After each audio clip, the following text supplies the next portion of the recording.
हाय, इस वीडियो में हम देखेंगे derivation of work energy theorem के बारे में। सबसे पहले बात करते हैं कि वर्क एनर्जी थ्योरम होता क्या है, फिर बात करेंगे कि उसको डेराइव कैसे करते हैं और मैथमेटिकली उसको कैसे लिखते हैं। राइट, तो वर्क को जब हम लोग साइंटिफिक डेफिनेशन के बारे में बात करते हैं तो वर्क को हम एक तरह से डिफाइन कर सकते हैं as some change in energy. तो वर्क ऐसा कर सकता है कि वो एक एनर्जी को वन फॉर्म ऑफ अनदर से क्या करे, एक फॉर्म से दूसरे फॉर्म में चेंज करे, या फिर वो क्या कर सकता है कि वह एनर्जी को एक प्लेस से दूसरी प्लेस में लेके जाए। राइट, तो वर्क ऐसा कर सकता है। तो वर्क एनर्जी थ्योरम बोलता है कि the work done by all forces, what ever forces, कितने भी फोर्सेस जो उसमें लग रहे हैं किसी बॉडी पे, on a body is equal to its change in kinetic energy. इसका मतलब ये है कि वर्क एनर्जी थ्योरम ये बोलता है कि आप जो भी फोर्सेस लगा रहे हैं किसी ऑब्जेक्ट पे और जो फोर्सेस से वर्क डन हो रहा है वो कैसे निकाल सकते हैं हम, by change in its kinetic energy. Right, तो इसको अगर हम विजुअलाइज करने के बारे में बात करें तो हम लोग सबसे पहले क्या बोल सकते हैं कि जो वर्क डन है that is change in kinetic energy. Right, ये जो ट्राइंगल है that we call as delta, और ये क्या रिप्रेजेंट करता है, ये रिप्रेजेंट करता है एक change. Right, so work done is change in kinetic energy. अगर हम इसको विजुअलाइज करना चाहें तो लेट अस से ये हमारा कोई ब्लॉक है कुछ m मास का, और अब हमने इस पे क्या किया, इस पे हमने कुछ फोर्स लगाया और इस फोर्स की वजह से क्या हुआ, इस तरफ इसका कुछ एक्सेलरेशन हुआ। राइट, तो इसका कुछ एक्सेलरेशन हुआ। अब इसका मतलब इसका कुछ एक्सेलरेशन हुआ है तो ये मूव कर रहा है। अगर ये मूव कर रहा है और अब ये यहां पहुंच गया तो इस मूवमेंट में क्या चीज नहीं है, ये मूव कर रहा है, इसका मतलब इसके पास कुछ स्पीड भी होगी, तभी तो ये मूव कर रहा है। और अगर इसके पास स्पीड भी है कुछ, इसका मतलब इसके पास एक काइनेटिक एनर्जी भी होगी। तो जो ये फोर्स लगाया, इस फोर्स से जो हमने ब्लॉक को मूव किया तो उसके पास जो स्पीड आई तो उसके पास एक काइनेटिक एनर्जी भी है। राइट, तो यहाँ पे उसके पास एक काइनेटिक एनर्जी भी आई। तो हम इसी एग्जांपल में बारे में बात करते हैं और देखते हैं कि यहाँ से हम कैसे वर्क एनर्जी थ्योरम को डिराइव कर सकते हैं। राइट, ये काफी सिंपल एग्जांपल है सिर्फ डेरिवेशन के लिए। एक्चुअली में वर्क एनर्जी थ्योरम हर जगह एप्लीकेबल हो जाता है। राइट, तो अगर आप बहुत सारे फोर्सेस भी लगाएंगे इसमें तब भी वर्क एनर्जी थ्योरम क्या है, वैलिड रहेगा। अगर आपके पास एक रिजिड बॉडी है, बहुत सारे सिस्टम ऑफ पार्टिकल्स है या फिर सिस्टम ऑफ ऑब्जेक्ट्स है, तब भी वर्क एनर्जी थ्योरम क्या होता है, वो भी तब भी वैलिड रहता है। राइट, तो अगर हम इस केस में बात करें तो हम लोग को यहाँ पे एक चीज क्या यूज करनी है, हमें यहाँ पे यूज करनी है Newton's second law of motion. Right, तो वो हमें यहाँ पे यूज करना है। राइट, इसका मैथमेटिकली क्या होता है, वो ये बोलता है कि अल्टीमेटली जो उसका फॉर्म आता है Newton second law of motion से हम लोग एक क्या चीज डिराइव कर लेते हैं कि फोर्स इक्वल्स एम है। राइट, तो ये Newton second law of motion तो नहीं है, पर यहाँ से हम लोग क्या डिराइव कर लेते हैं कि फोर्स इक्वल्स एम है। राइट, तो हम देखते हैं कि इसको यूज करके हम लोग कैसे बात कर सकते हैं।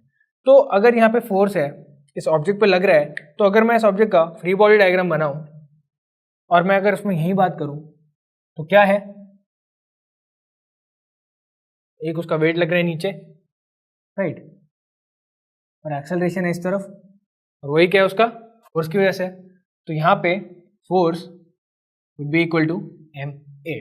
Right, force equals to m a. अब अगर हम बात करें कि कितना डिस्टेंस उसने ट्रैवल किया तो हम लोग कैसे बात कर सकते हैं, हम लोग बात कर सकते हैं कि लेट अस से यहाँ पे उसकी जो स्पीड थी वो फाइनल कुछ स्पीड हो गई, और यहाँ पे जो उसकी स्पीड थी वो कुछ इनिशियल स्पीड थी। राइट, और अब देखते हैं कि कैसे हम लोग इसमें बात कर सकते हैं आगे।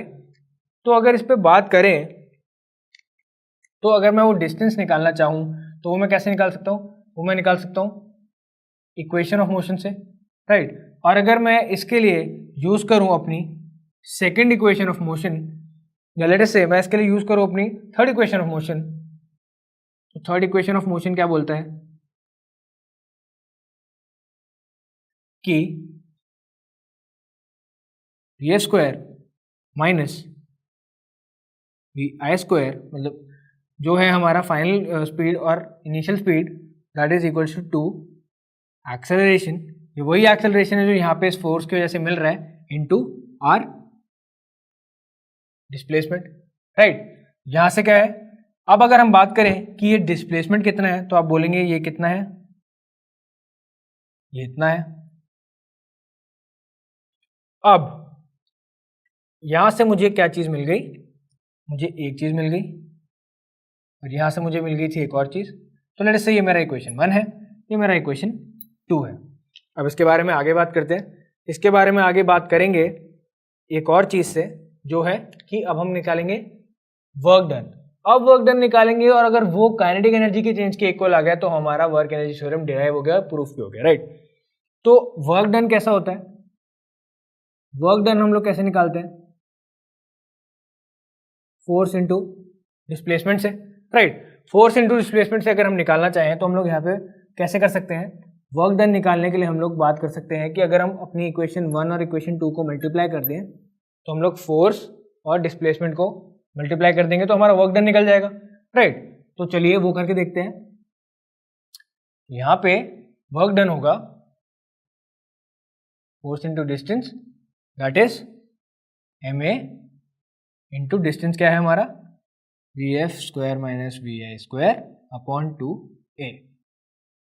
तो एक्सेलरेशन गॉट कैंसल्ड आउट। अगर हाफ को हम बाहर ले लें तो ये हो जाएगा half m vf square minus vi square, और अगर हम दोनों को निकाल लें तो ये हो जाएगा ये वैल्यू, राइट। और यही हमारा वर्क डन। तो यहाँ पे वर्क डन कितना आया, वर्क डन आया half mv square mvf square minus half mvi square. और ये हमारी क्या है, फाइनल काइनेटिक एनर्जी, ये है हमारी इनिशियल काइनेटिक एनर्जी। तो फाइनली में इनका अगर माइनस है तो ये इसका चेंज रिप्रेजेंट कर रहा है, और यही फाइनली हमारा क्या हुआ, वर्क एनर्जी थ्योरम। तो यही हमारा क्या होता है, work energy theorem, that is W equals to delta K, right. यहाँ पे हमने क्या बोला, for the sake of simplicity हमने एक ही फोर्स लिया, बट हम लोग मल्टीपल फोर्सेस भी लेते हैं तब भी आंसर यही आता, right. So work energy theorem is work done by all the forces in a body is equal to change in its kinetic energy. So this was our work energy theorem derivation.